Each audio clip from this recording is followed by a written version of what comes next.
ओफ इतनी फसादी इंतशारी डायन, हर वक्त गीदड़ और लीडर करती रहती हो। आओ तुम्हें दोनों का फ़र्क समझाती हूँ, क्योंकि तुम्हारे वालदैन ने तो तुम्हें समझाया नहीं होगा। एक हराम कमाने में और दूसरा उसको छुपाने में मसरूफ़ रहा। गीदड़ वो होता है जो एक जूता खाने के बाद बुलेट प्रूफ शीशे का इस्तेमाल शुरू कर दे।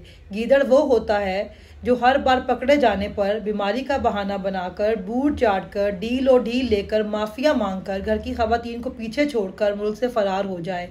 गीदड़ वो होता है कि जब उसकी वालिदा का इंतकाल हो जाए तो वह गिरफ्तारी के डर से उसकी मैयत को पार्सल करवा दे, लेकिन जनाजे को कंधा देने के लिए मुल्क वापस ना आए।